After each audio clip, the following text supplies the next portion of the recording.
quiz and pass them around. Delighted to be moderating this panel this morning on liturgical change, liturgical creativity within Halakhic boundaries. Let me just say a few things about the way the session will flow, and then I'm going to offer just very few introductory remarks and turn it over to our panelists. So this session is being live cast. If there's something you'd like to say that you don't want all sorts of people who are not in this room who you may or may not know to hear, then you might save that for another time. But we're going to be trying to expand the reach of the Torah this morning beyond this room, so the recording equipment in back is for that. We will also be, in an effort to kind of collect questions and kind of most effectively address what we can in our limited time, be working with a system of submitting a written question if you have one. The whole conference is working this way today. Andrew Belenfant, who is part of the team here this morning, has index cards and a pencil. If at some point during the presentation you're moved, there's something you feel like you want to ask a question about, just get his attention. He's going to be on call the whole time. Just shoot your hand up in his direction. He'll come by with a card and a pencil. You can jot it down. We'll pass it up here, and then when we get to the question session, I'll do my best to take as many as we can. So we will then proceed in just a moment to the presenter's initial thoughts and initial statements, then have a little bit of a kind of roundtable or back and forth engagement on some of what they've raised, and then we'll move to considering some of the questions that you've submitted. So by way of introduction, I was thinking in preparing for this session this morning, one of the surest signs of the strong history of creativity as a vital force in the history of Jewish liturgy is to be found whenever you pick up a range of sidurim. Right? You go to various texts that come from different communities and different places. You only need to look at that to see how strong the force of variation is. If you think of Darwin's finches as a kind of metaphor for this, the variants that are scattered across different religious ecosystems of Jewish life bear in a very clear way the marks of a dynamic power that has shaped and really renewed and refreshed our prayers throughout the millennia. And yet, the strong similarities between all those variants, they are more or less the same text, the same liturgy, displays a whole set of conservative powers that have been at work that have bound these texts together into relatively stable forms. There are a lot of those powers, many of them social, anthropological, but among them has been the force of halakha, the voices of the normative expectations of various Jewish texts that make demands around the content of prayer. What we're going to explore this morning are how we think about the role of that force in the history of our tefillah and potentially as a guide for thinking about it today.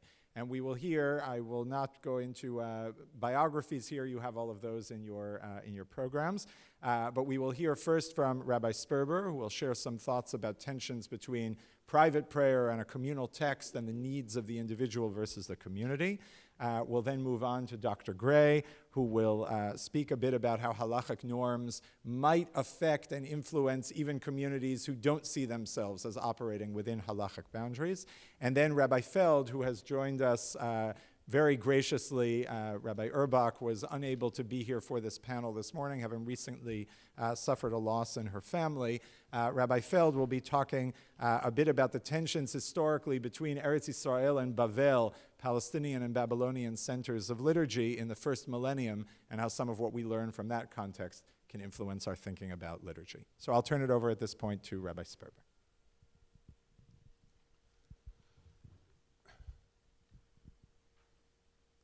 Prayer is really a personal affair. It's an attempt for an individual to express himself, to create some sort of form of communication between himself and his creator. Somebody once wrote that prayer is a mirror of a person's soul or personality. Each person has a different image when he looks into the mirror. So each person's soul is different, and each person's requirements are different, and each person's form of reflection and expression is different. Therefore, personal prayer must of necessity be individualized, and it must also be ever-changing, because we are ever-changing. Every day we're slightly different from the previous day. Not just we get older, maybe more or less intelligent, we have different experiences that impact upon us. So personal prayer is something that has to well from the individual soul and has to be expressed. Not everybody knows how to express himself. Not everybody has the ability to understand what he wants, whether he wants to beg, to request, or whether he wants to praise or thank. So personal prayer is something which is ever-changing and doesn't really have a clear canon. There are also communal and even national needs which have to be expressed, whether they're again praise, request, thanks. And here it cannot be the case that each person will express himself individually, because in doing so he won't be expressing the communal, the national, the global need. He'll be expressing just himself. And, as I said, not everybody knows how to express himself. So therefore there evolved basically two types of prayer. Tfilat hayachid, individual, personal prayer, and Tfilat hatzibur, communal prayer. And there is obviously a great tension between them. So communal prayer constitutes a broad framework which was established over the centuries and which in itself is always changing and mutating, and consequently no two Sidurim are the same. No two editions of the same Sidur are the same. And but nonetheless they have a common format, a common framework. They attempt to answer the basic requirements of prayer, which are praise to God, thanks to God, requests from God.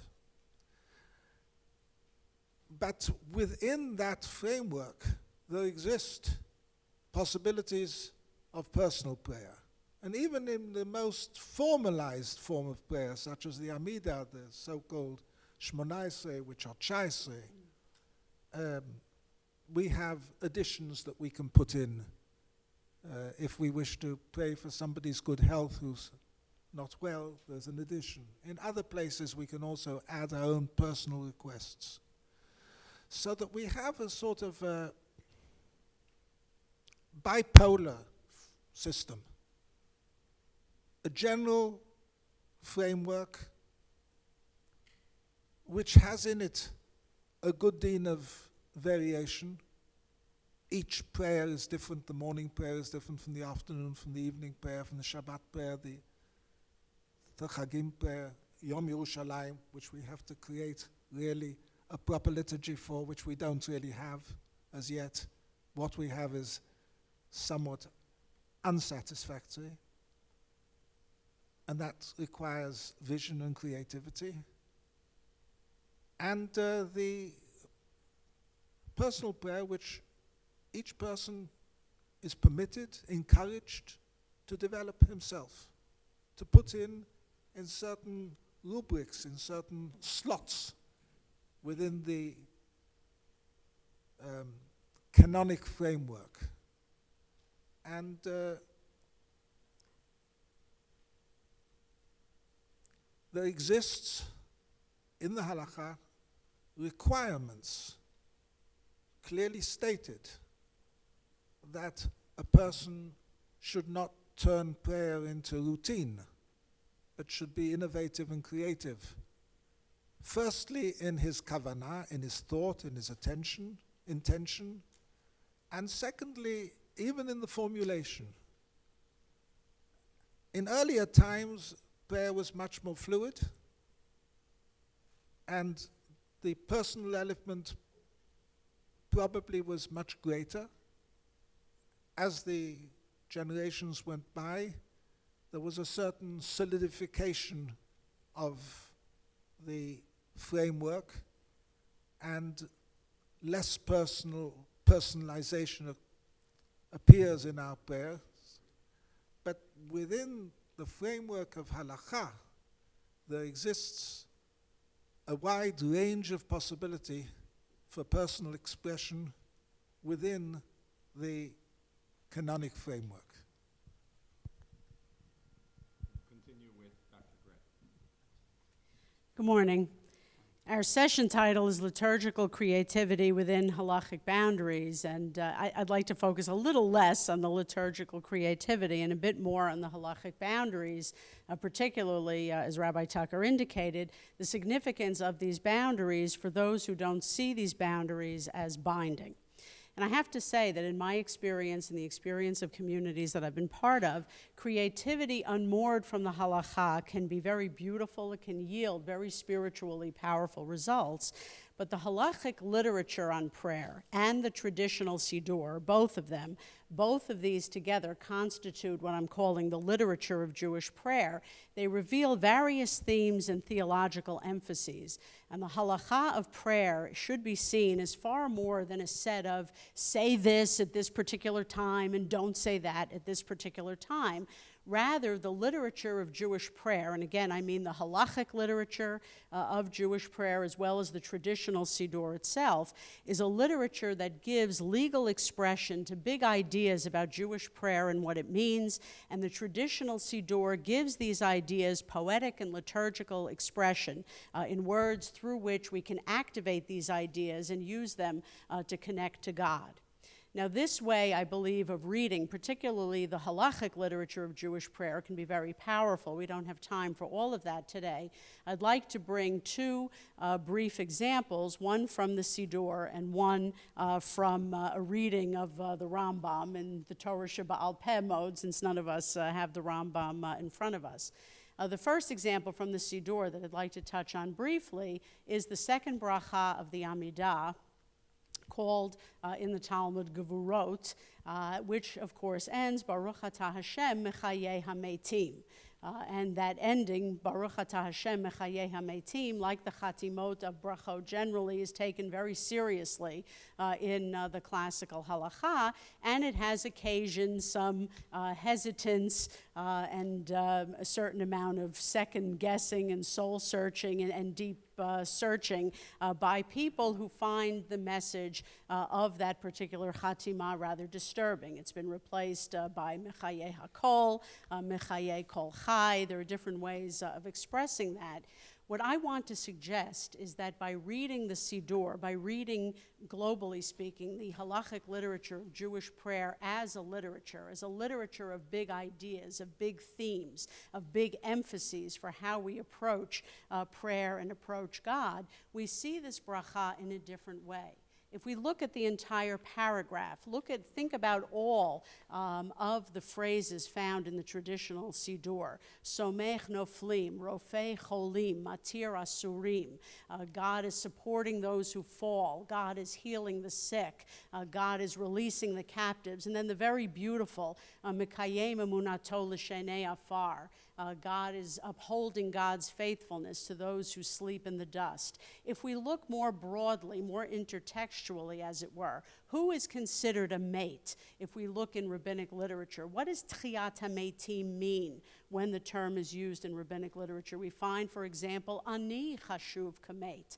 The poor person can be thought of as deceased. The social death involved in extreme poverty causes the rabbis to say that the person is thought of as dead. So if we take a step back, and again, this is all, of course, al regel achat, rather quickly, what we see is that the theme of the bracha is about the restoring of life, the restoring of vitality to that which is seen as moribund, the person who is held captive, the person who is seriously ill. We are praising God's power, the gevurot. We are praising God's power to restore life and vitality to that which is thought of as dead, and this occupies a spectrum.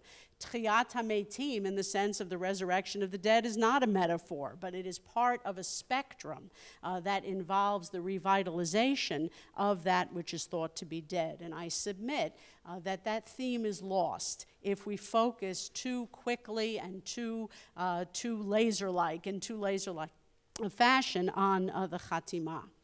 The second example I'd like to discuss quickly is from the Rambam. The Rambam, very famously, a number of you may be very familiar with this, at the beginning of Hilchot Tefillah, in chapter 1 of Hilchot Tefillah, gives us, as it were, an etiology, a just-so account, in Rudyard Kipling's terms, a just-so story of how we got to the fixed form and times of prayer that we have.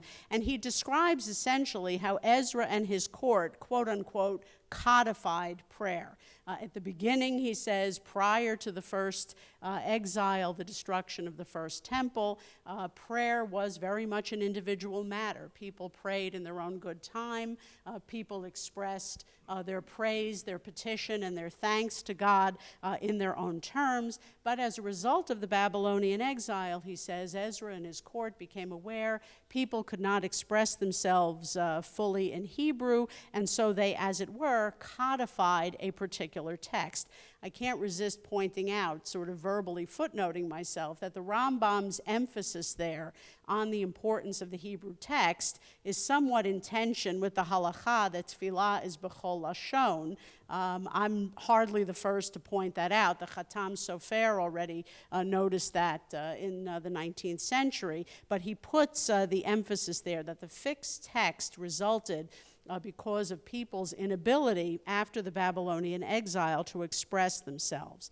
But there are larger points here, and I want to bring out two larger points in the Rambam's chapter, which I recommend for all of your limud, if not later today, then tonight, not later than tonight.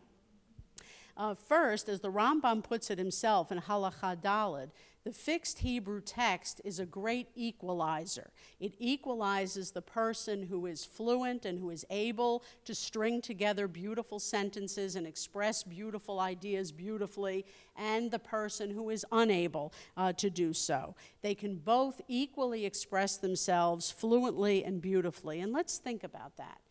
Elevated expression can lead to an elevation of mind and spirit. And that point has a significance beyond what the particular language is. An individual's connection to God, I would submit, is heightened by elevated language, by language that is beautiful. The person who is not capable on her own to come up with such language thereby benefits from having the fixed text in which she can express what is in her heart in a way that is elevated and beautiful. Second, the Rambam moves on in this chapter to relate what is well known from the Talmud in Brachot 26b about the connection between prayer and the sacrifices, that tefillot keneged timidin tiknom. And it's significant that there is this connection, not just in the Rambam, but it's a scarlet thread that we find throughout rabbinic literature and halakhic literature. We see it later in the Torah in various ways, in many other places, the linkage of prayer with the temple, with the idealized temple. That linkage of prayer with the idealized temple is this creation of something larger, that prayer is not only about the individual, but that Jewish prayer is about joining oneself to the historical experience of the Jewish community, that this element is very significant as well. So the elevated language of prayer, the joining of the individual to the larger communal experience, and the joining of that experience, the individual to the historical experience of the Jewish people. The Rambam ends that chapter with a reference to something called the Tfilat Nidava, the sort of free will gift prayer, as it were. And I'd like to close with some reflections, excuse me, about Tfilat Nidava. And there's an interesting development there within that chapter in the Rambam where he opens with the individual praying and how prayer, in essence, originally was a very individual phenomenon. People would pray on their own. He then segues to communal prayer, and then he ends with this sort of compromise, this Tfilat Nidava, this sort of individual expression of prayer that unfolds within this framework. And I want to spend a few minutes on Tfilat Nidava because it also indicates, even during the period of the formation of the classical halakha, how we see a certain working out of this tension between the individual expression of prayer and the halakhic framework of prayer. The term Tfilat Nidava is not found in the Talmud. It's found for the first time in Gaonic literature, even though it's linked to a teaching of Rabbi Yochanan. Ulavai sheyitpalel adam kol hayom kulo, halavai, that a person should pray the entire day. Tfilat Nidava indicates an awareness that people may wish to express themselves outside of the structure of prayer, while at the same time accommodating that particular structure. From suggestive statements of the Rambam as well as the Rosh, Rabbi Asher ben Yechiel in Christian Spain in the 14th century, we see also that there were people who prayed mincha twice. They prayed what was called mincha gedolah, and they prayed mincha ketana.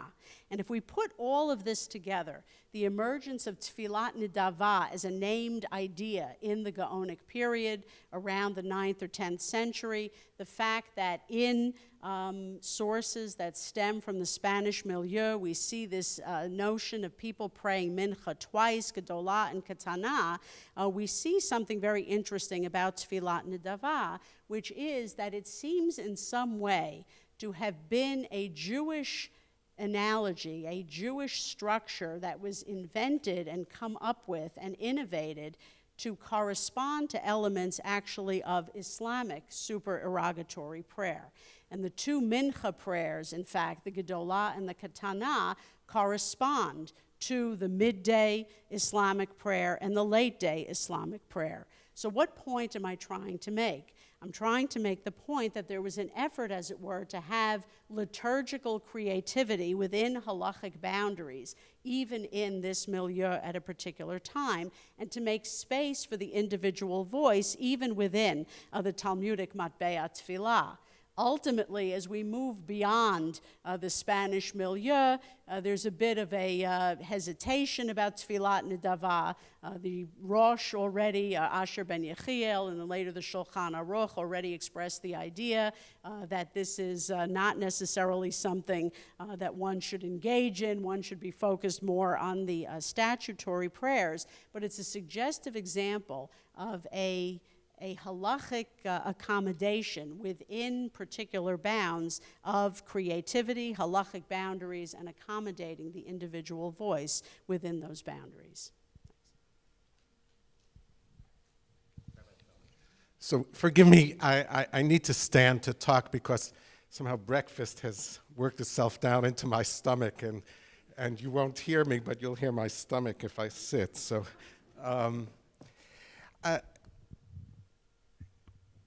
One of the aspects of halakha is that it sets up or codifies a set of expectations. To give an example, when you walk into synagogue on Shmini Atzeret, the 8th day of Sukkot, in a traditional synagogue, you would expect to pray for rain for that, for the coming year.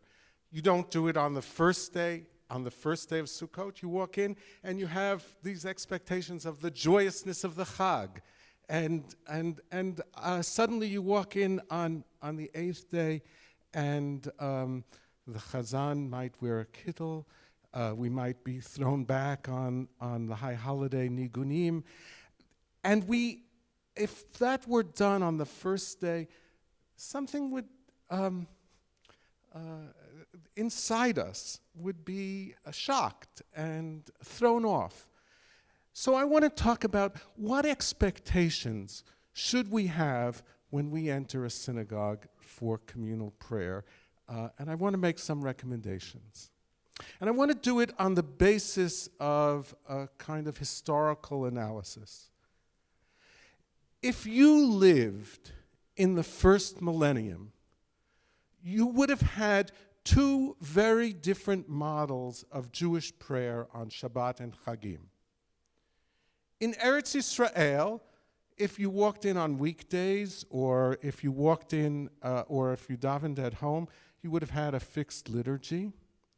But if you walked in on Shabbat, what you wanted to hear was something new, something fresh. If you walked in on Shabbat in Eretz Yisrael, you would hear piyutim worked into the liturgy. You would only hear the chatimot of the brachot. You'd only hear the ending. The middle part, that is what was said as liturgy, was frequently invented, composed by that chazan in that local community. If some chazanan stole material from other chazanim, we have these piyutim of what people did in those synagogues.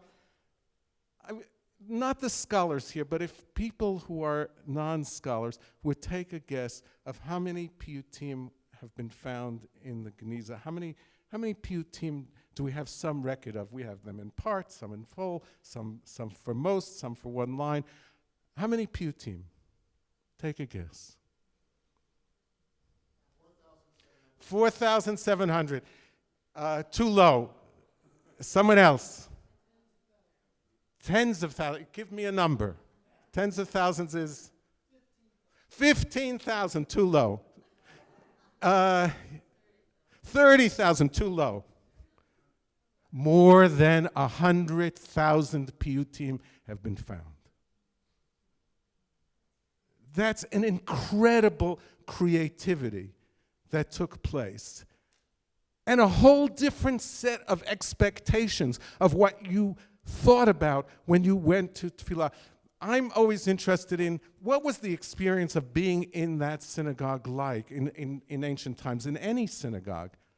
So we have one letter of a chazan in Syria writing to his colleague, a chazan in Egypt. That's the only record we have of what went on in a synagogue in this period of time, in the 11th century, late 11th century. And he writes, on Rosh Hashanah, I recited a new poem by Ibn Gabirol, and everybody clapped.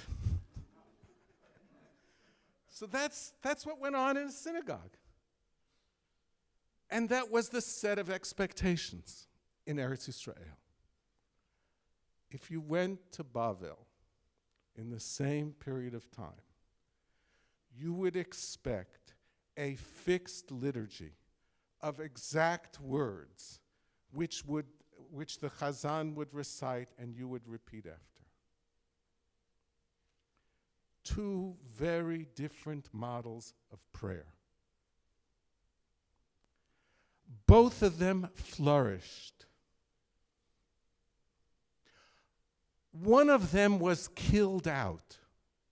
Why did Eretz Yisrael end? Because the Crusaders came and destroyed the community of Eretz Yisrael. It did not die a natural death. That is, it wasn't that davening in this way is unproductive, and therefore history ruled it out. The Crusaders ruled it out.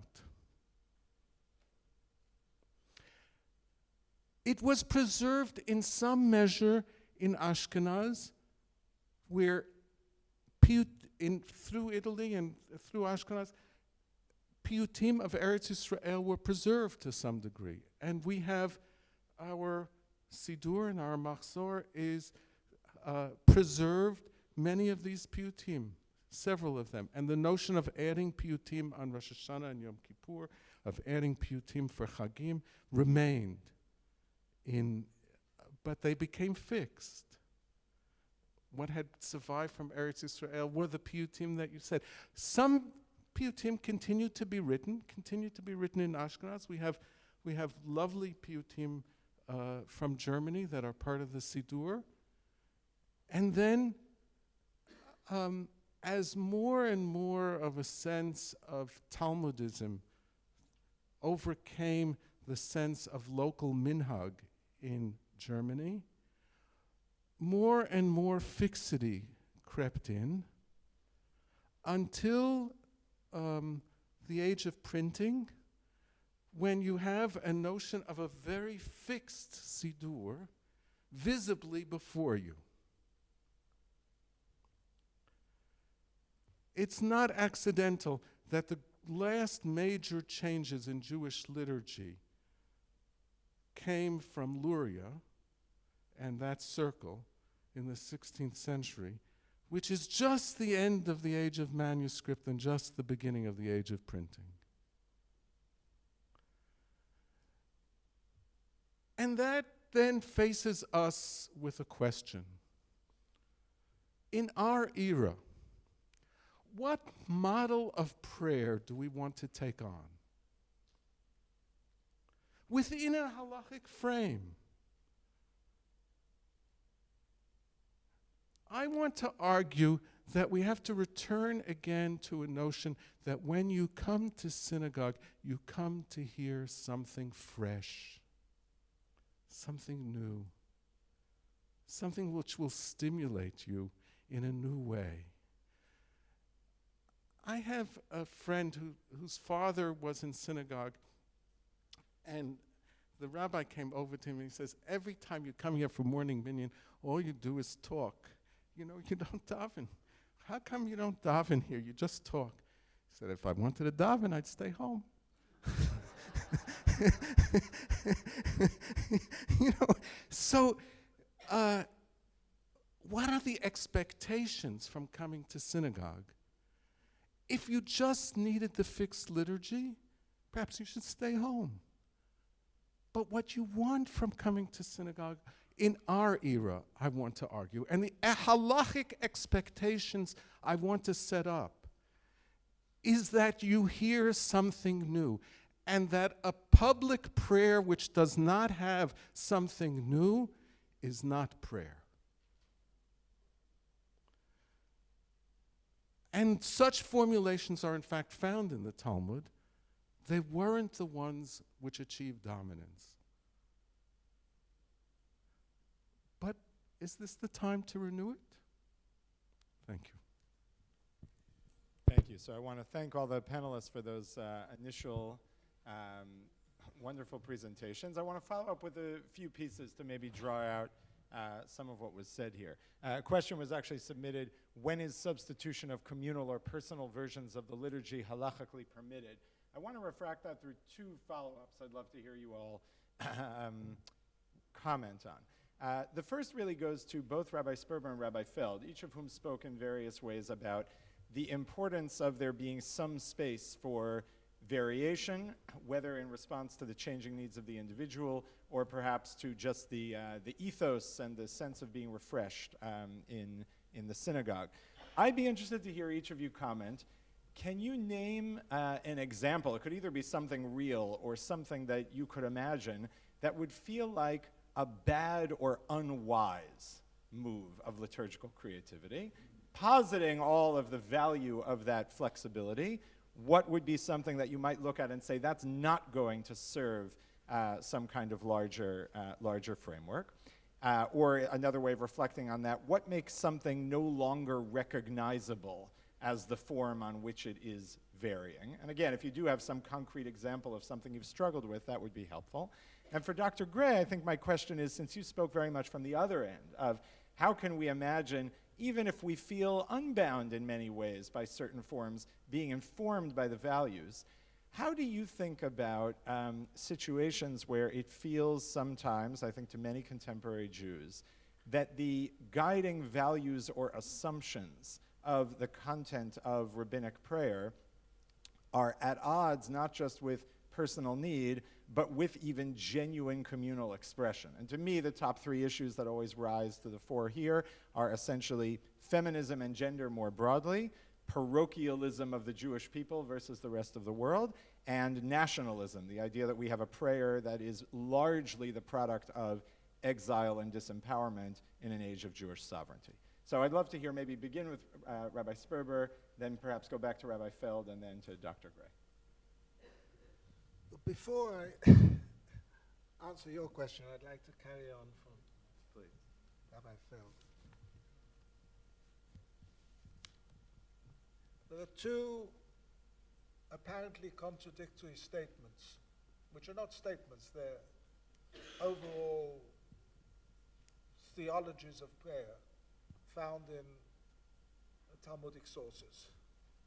The one is, Kol she'eino yachol lechadesh betfilato lo yitpalel.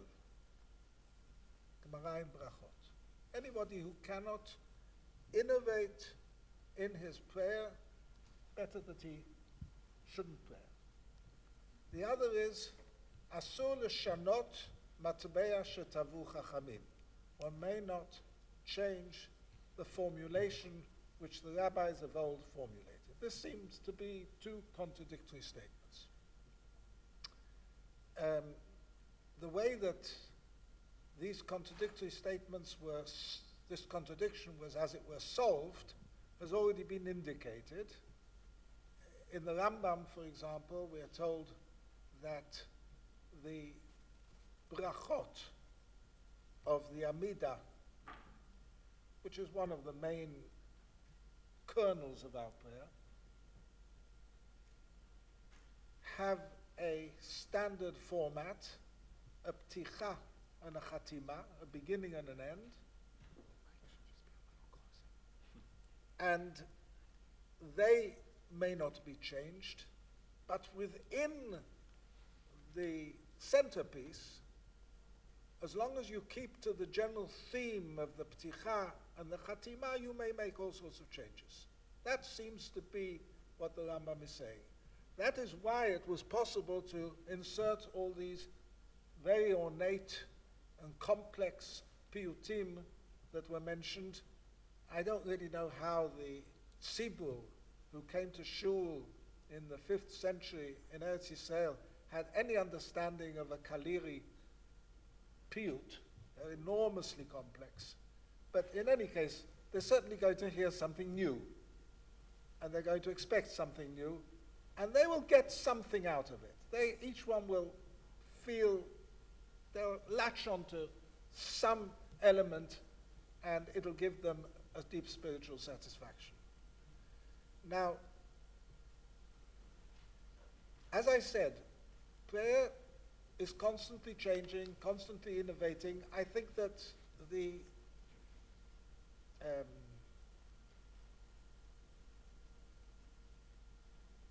crystallization of prayer, which means the form of an absolutely canonic form of prayer, begins far earlier than the advent of printing. It begins with the Hasidei Ashkenaz.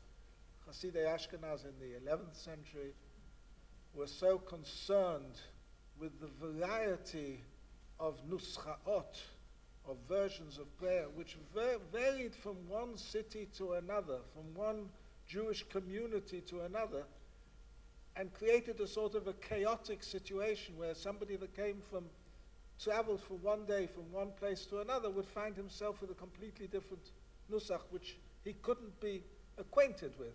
And therefore they developed a mystical, theological theory that each bracha has a certain number of words and letters that correspond to a biblical source, which is their theological and thematic source.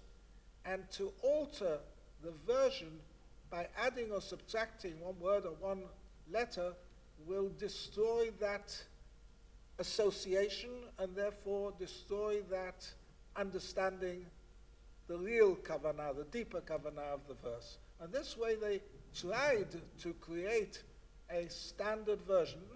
That it didn't work, obviously. We know that. And the Ari HaKadosh followed on that in many ways. So, on the one hand, we know that there were constant innovations, and every now and then when this innovative process seemed to get out of hand and become chaotic, then there were attempts to rein it in, to limit it, to close the fist, as it were. And this happened not only in the time of Hasidei Ashkenaz, it happened in the time of the Ari HaKadosh in 16th century Eretz Yisrael. It happened in the 19th century as a reaction to early reform, prayer books, and so on and so forth. So this is a constant battle between two opposing modes of prayer.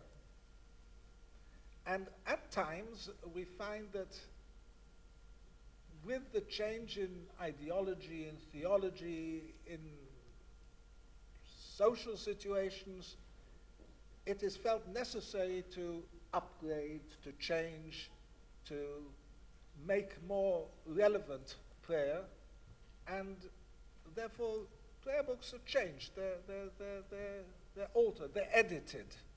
And so some things are taken out, and if you belong to a certain trend or school of Judaism, you might say that we want to take out anything concerning the temple and sacrifices. I'm a vegetarian, so sacrifices disturb me too, but no, I haven't taken them out of my prayers. And other people will find other things that don't seem to be relevant to present-day life, so they will take that out. Maybe some people don't like the idea of a Messiah. Some people might not like the idea of Tchiyat HaBeitim, as you mentioned. And sometimes our prayer books are borderalized. One of the things that I personally find disturbing, and this is a question that you asked, is the attempt to reformulate our brachot, or our prayers, on the one hand, preserving the basic text, but on the other hand, changing those things that disturb one. And I'll give you an example. That's the gender issue. God is masculine or feminine. He's a melech or a malka. He's an adon or not an adon. Baruch atah Hashem Elokeinu melech ha'adam, or Baruch at, or Brucha at. We don't have a neuter in Hebrew. We have the language, as it is, has certain inbuilt rules, gender rules. To start trying to reformulate our prayers and our brachot in order to take into account perhaps new gender notions.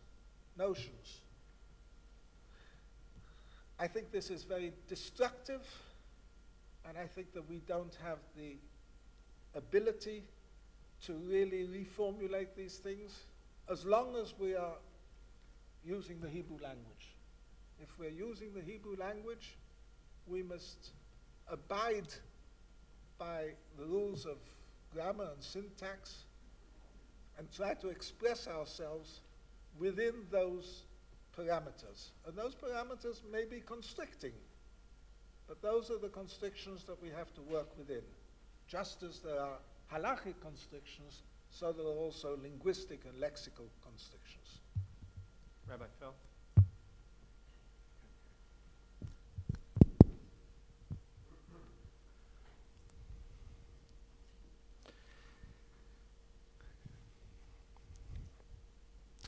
Not all piyutim are wonderful creations.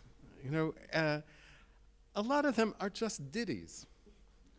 And, you know, you find something with an aleph and something with a bet and something with a gimel, and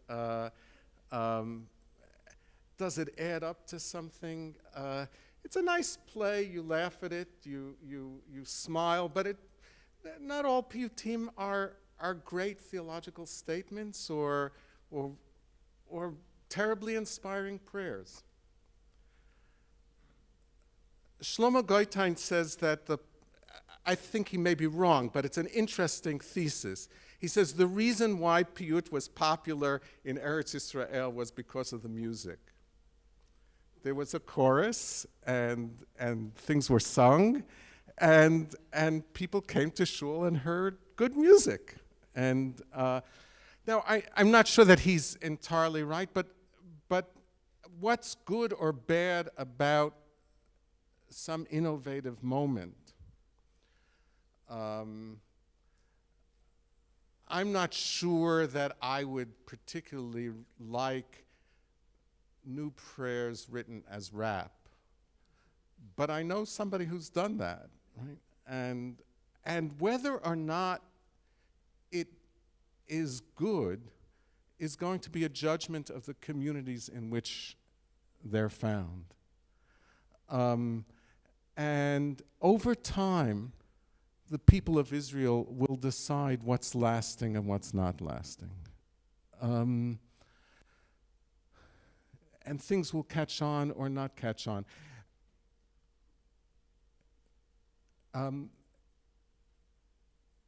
The first conservative prayer books added a lovely piyut by Ibn Gabirol, Shachari V'Arvi.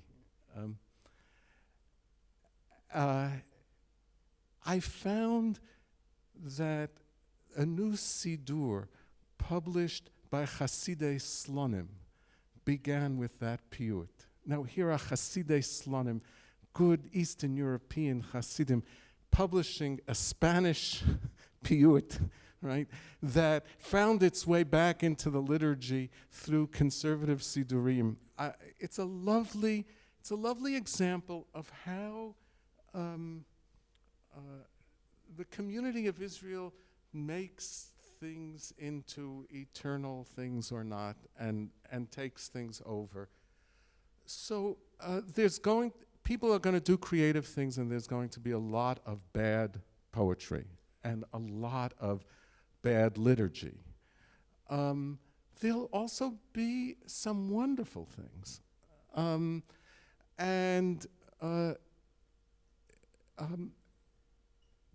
If it's done in dialogue with the traditional liturgy, somehow inspired by speaking from, it has some chance of being more than a single individual's personal opinion.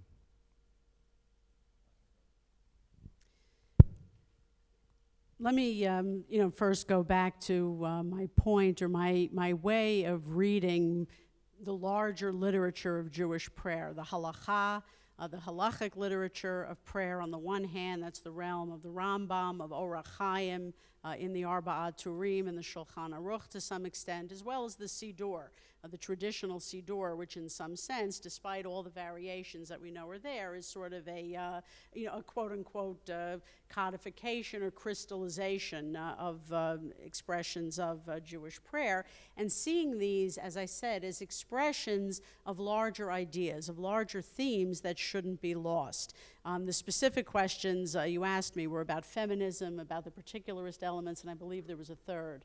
Was nationalism. Right, the particular. Right.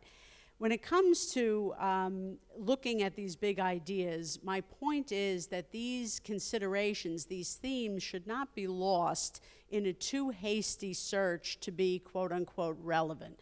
So for example, what we may think of as nationalist or particularist elements, I mean, we notice this whether we look at the Shacharit service, for example, the movement from the earliest brachot that we may recite at home to bracha. We notice the movement from the general human to the particular, the movement from Yotzer HaMe'orot. Once we get to the brachot before the Shema, Yotzer HaMe'orot, which is the more general, to HaBocher B'Amo Yisrael B'Ahava, and the similar thing in Ma'ariv. We notice a similar movement in Birkat HaMazon, for that matter, a movement from Hazan et HaKol to the particular.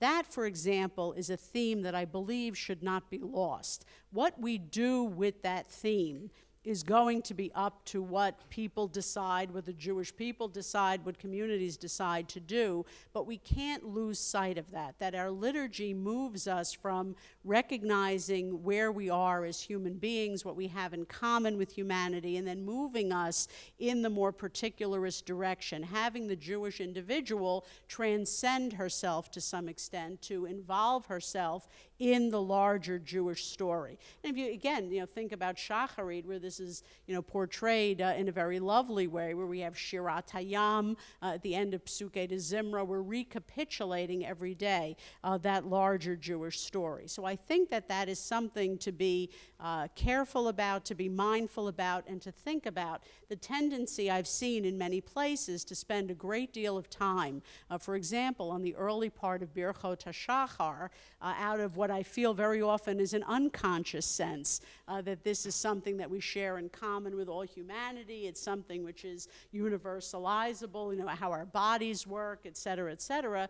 I think that this is something we need to think about, that our liturgy has very consciously, in various ways, moved us to the particular, this desire to have us recapitulate the Jewish story. And when it comes to the halakha of prayer, specific larger ideas, again, that I think we shouldn't miss, sometimes ideas that we can miss if we're not looking carefully enough. What comes out of the Torah and the Shulchan Aruch, particularly the Shulchan Aruch, about something as quotidian as how to pay the Shliach Tzibor, and the issues that this involves of equalizing the rich and the poor in a community.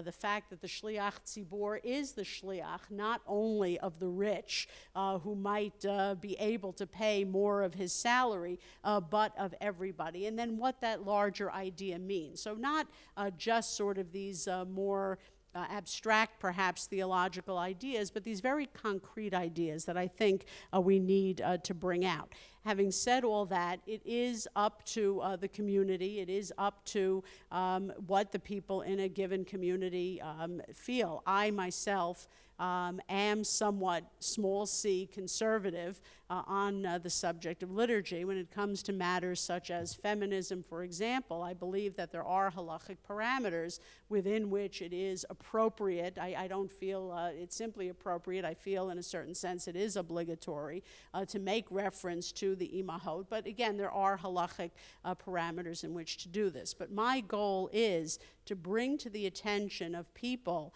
for whom the emphases, the theological emphases, the social emphases, the larger ideological emphases of the classical halakha and of the classical liturgy, for people for whom those are not naturally front and center, perhaps because they're using sidurim that have already undergone a certain editing from various ideological viewpoints or whatever else. My goal is to bring some of these larger, enduring Jewish ideas to their attention, and then what they do with that is a matter for education and continued discussion.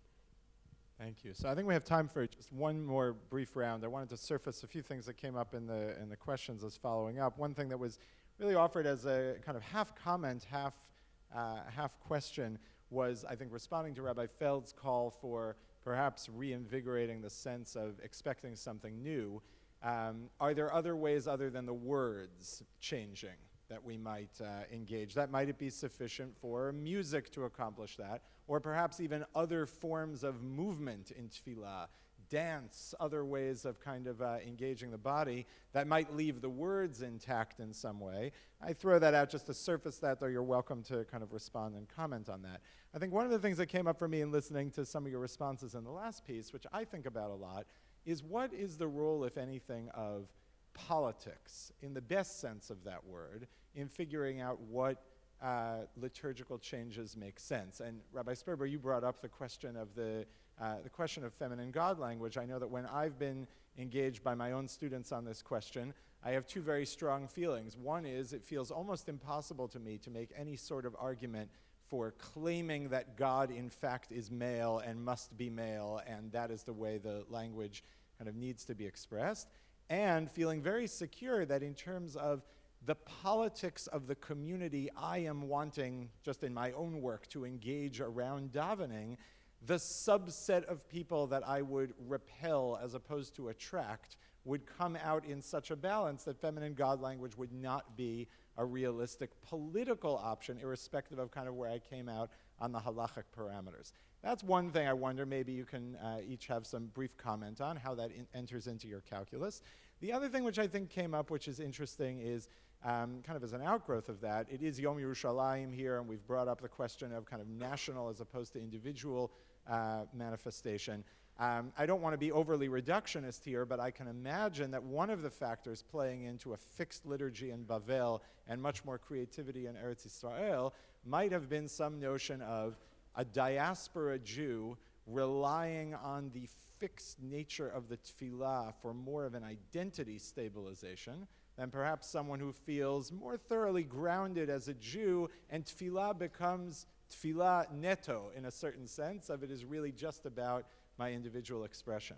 And I wonder if through both of those questions you have any concluding thoughts of how your approach to liturgy might kind of change, or your assessment or recommendation based on the community or the context in which the creativity is being considered. So in whatever order you'd like to jump in. I wanted to comment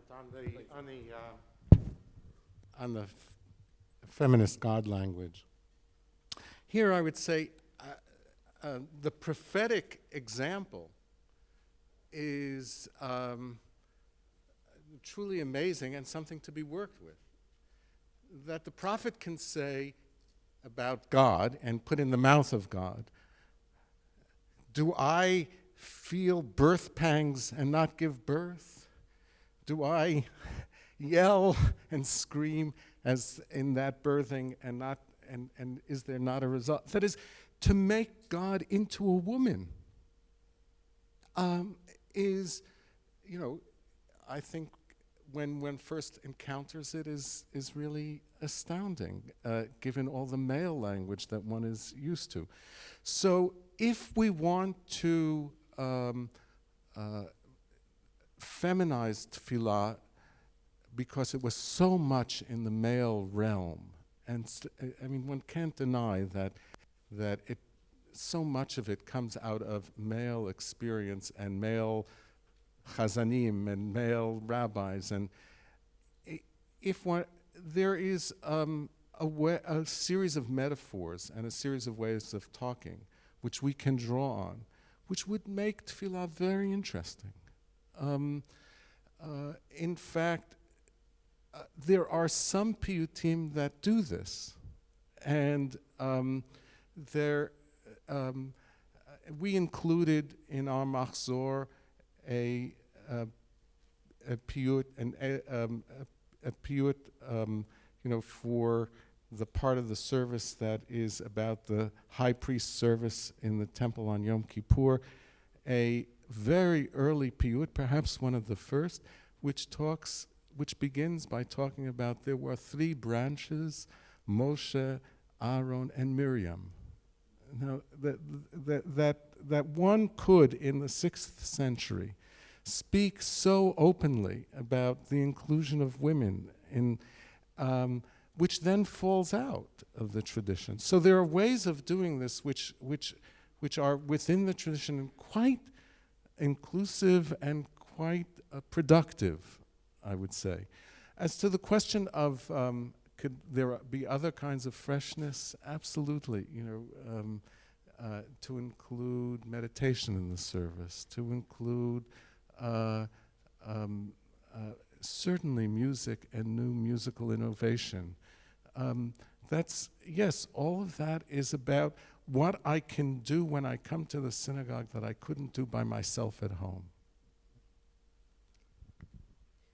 I also want to return to that idea, and Rabbi Sperber mentioned it before, the idea that the fixed text also, it works because not everybody can be fluent. And this is a point that goes back to the passage of the Rambam that I was talking about. Not everybody has that facility with language or even that ability to tap spiritual depths within themselves. They may have the depths, but they may not have the language to tap it. and the significance of that, and the significance of having this language that can be elevated. So my concern in terms of the politics of these things is that in a particular community, if the language of prayer becomes too, quote unquote, politicized, and that people are focusing too much on the what is and the very specific language that expresses the world as they see it right now, some of that elevation will be lost. And apropos, the point being that some of our language is so, not more than some, much of our language, whether it's Piyut language or prayer language, which isn't Piyut language, is so multivocal, is so polysemic. It has so many layers of meaning. We can reach beyond ourselves. We can stretch ourselves. My concern, again, is that having a community get too comfortable with language drawn from the world we live in, language sort of drawn from the New York Times, or the sort of transparent uses of language that we have, will in the long run it will not do the work of prayer in the way that we need it to be done. The second point that I would make is going back to the observations I made, based again on that chapter, Hilchot Tefillah, Perek Aleph of the Rambam, and the few observations I made about Tefillat Nidava, the free will gift prayer, is again, this was, as Rabbi Feld was pointing out, we have Piyutim that can point us in ways that our ancestors looked for other ways to express themselves. Tefillat Nidava, again, whether or not it is, as I believe it was, in some sense influenced by the Islamic environment or not, Tefillat Nidava was an attempt to accommodate within the framework of statutory Jewish prayer, the way to accommodate that individual voice, but to accommodate it in a very interesting way.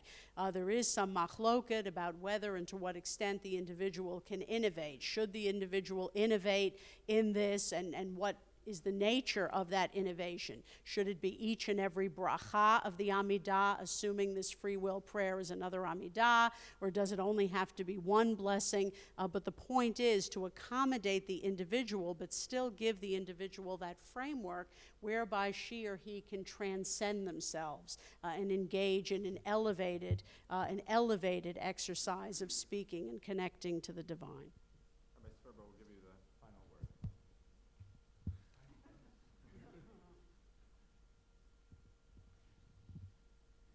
I think that we touched upon this gender issue, which is very complex.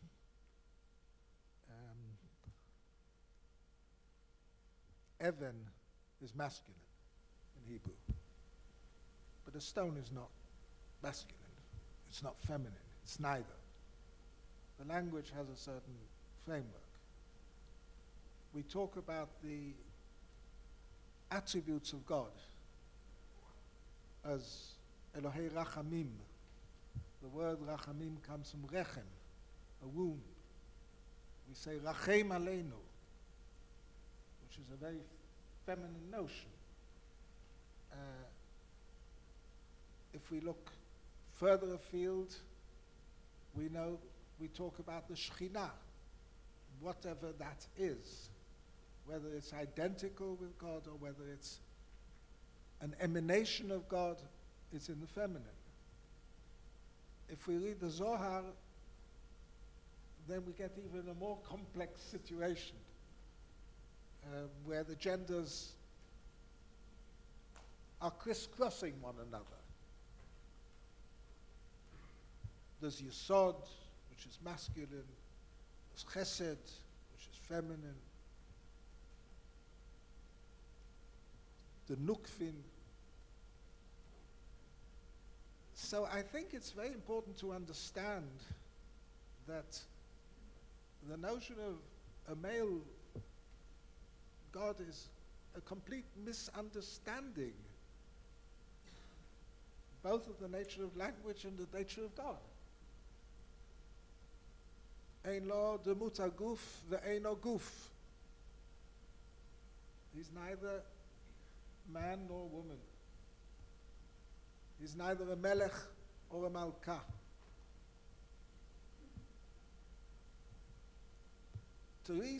To start reformulating in order to accommodate what you might call political trends, feminizing prayer or demasculinizing prayer, I think is not the right way to go about it. The right way to go about it is to introduce an understanding of the non-corporality of God,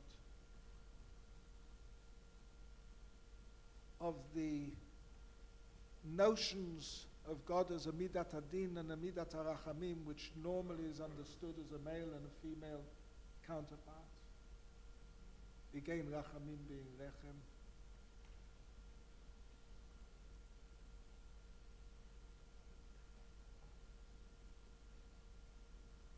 I mean, we all tend to have a visual image. Michelangelo. You know, God has a long white beard. He's got a finger that's pointing to Adam. There's something somewhat Christian about it. These visual images, which we've been brought up with, and are certainly influenced by Christianity. Because if you were a Hindu or living in India, you'd see an elephant or a monkey, a Ganesh. There wouldn't be any gender element at all. So this is a matter of sort of education. And I think that this education doesn't mean that we have to